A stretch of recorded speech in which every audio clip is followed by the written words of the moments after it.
বাইরে মুষলধারে বৃষ্টি হচ্ছে আর আমার মনটা না খুব চপমুড়ি চপমুড়ি করছে। কিন্তু এখানে চপ পাবো কোথায়? এখানে তো দোকান নেই চপের যে চপ কিনে নিয়ে আসবো হয়ে যাবে। তারপর ভাবলাম পাওয়া যায় না তো কি হয়েছে, বাড়িতে বানালেই তো হয়। এখন তো চপ বানানো খুব ইজি। তারপর আমি ঠিক করলাম না আমি বাড়িতেই চপ বানাবো, চপ বানিয়ে বরকে আজকে সারপ্রাইজ দেবো। তারপর আবার কি বসে পড়লাম চপ বানানোর জন্য ব্যাটারটা করতে।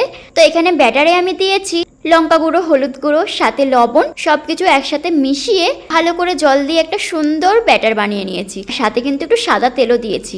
সাদা তেলটা দেওয়া একমাত্রই কারণ চপটা বাইরে থেকে খুব কাঞ্চি হবে। আমি কিন্তু এখানে কোনো রকম বেকিং পাউডার কিংবা সোডা কিছু ইউজ করিনি। ওদিকে আমার ব্যাটারটা পুরোপুরি রেডি। এখন আমি চলে এসেছি আলুর পুরটা বানানোর জন্য। যেহেতু এটা আমি আমিষ বানাচ্ছি তার জন্য আমি এখানে পেঁয়াজ কুচি, আদা রসুন লঙ্কার পেস্ট ভালো করে একটু ভেজে নিয়েছি। তারপর এখানে দিয়ে দিয়েছি হলুদ গুঁড়ো। এরপর এতে দিয়ে দেবো আমি আগে থেকে সিদ্ধ করে রাখা আলু। যেহেতু চপের আলু দেখবে একটু গোটা গোটা টাইপের থাকে, তার জন্য আমি আলুটা খুব একটা ম্যাশ করব না, হাতে করে যতটা পারবো ততটাই করব। এরপর আলুটা আমি ভালো করে মশলার সাথে মিশিয়ে দেব। আর এখানে আমি কাঁচা লবণ ইউজ করব না, এখানে আমি দেব বিট লবণ। আর হ্যাঁ, চপের যেটা মেন জিনিস, যেটা ছাড়া কিন্তু চপের স্বাদটা একদমই আসবে না, সেটা কিন্তু আমি আগে থাকতেই তৈরি করে রেখেছিলাম, চপের মশলা।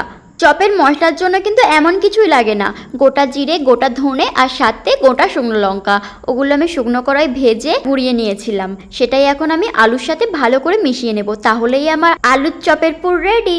এখন এই আলুর পুরটা ঠান্ডা হওয়ার জন্য অপেক্ষা করতে হবে। এখন যদি সাথে সাথে করা হয় তাহলে কিন্তু বেসনে দেওয়ার সময় আলুটা একদমই হবে না আর চপটা ফেটে যাবে বাইরে থেকে। এবার আমার আলুটা পুরোপুরি ঠান্ডা হয়ে গেছে আর আমি ছোট ছোট করেই চপটা বানাবো, তার জন্য ছোট ছোট করেই আমি আলুর পুরটা বানিয়ে নিচ্ছি চপের আকারে। জানো তো মনে মনে খুব আনন্দ হচ্ছিল, কারণ জীবনের প্রথমবার আমি চপ বানাবো। এর আগে কিন্তু আমি কোনোদিন চপ বানাইনি, সব রকম কিছুই ট্রাই করা হয়ে গেছে কিন্তু চপটা কোনোদিন বানাইনি। আজকে প্রথমবার চপ বানাবো আর চপ বানিয়ে বরকে খাওয়াবো। আর চপগুলো কিন্তু আমি ছোট ছোটই করেছি। আমার খুব ইচ্ছা হচ্ছিল যে আমি ছোট ছোট করে চপ বানাবো, খুব বড় করবো না, তার জন্য আমি আলুগুলো ছোট ছোটই বানিয়েছি আর অল্প করেই করেছি, কারণ যেহেতু আমার দুটো মানুষ তার জন্য অল্প করেই করেছি। তাও কিন্তু অনেকগুলোই হয়ে গেছে। চলো এখন চপগুলোকে ভেজে নিই। ব্যাস আর কিছুই না, এবার শুধু বেসনের ডোবাও আর তেলে ছাড়ো, তাহলেই কিন্তু চপ ভাজা রেডি। এদিকে তোমার চপ ভাজা প্রায় হয়েই গেছে, এর আগে অনেকগুলো ভাজা হয়ে গেছে, এটাই কিন্তু লাস্ট। দেখো সব চপ কিন্তু আমার পুরোপুরি ভাজা হয়ে গেছে। এখন সাথে খালি একটু মুড়ি হলেই হয়, চপ কিন্তু মুড়ি ছাড়া একদমই জমে না। মুড়িটা আমি অল্প করে পেঁয়াজ কুচি আর সাথে একটু সর্ষের তেল দিয়ে ভালো করে মাখিয়ে নিয়েছি। চলো তোমাদেরকে একটা চপ ছিঁড়ে দেখাই কেমন হয়েছে। চপটা কিন্তু দারুণ হয়েছে, ভিতর থেকে পুরো যেমন চপ হয় কিন্তু তেমনই হয়েছে, পুরো পারফেক্ট হয়েছে।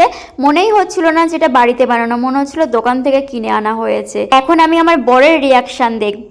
আমার বরের কিন্তু দারুণ লেগেছে, ও এত আস্তে আস্তে কথা বলছিল যে শোনাই যাচ্ছিল না, তার জন্য আমিই বলে দিলাম ওর কিন্তু দারুণ লেগেছে।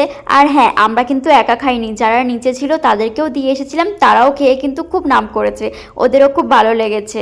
এরকম বৃষ্টির ওয়েদারে চপ মুড়ি আর সাথে গরম গরম চা, উফ দারুণ ব্যাপারটা। আজকে কিন্তু সন্ধ্যেটা কিন্তু দারুণভাবে জমে গেল চপ মুড়ির সাথে।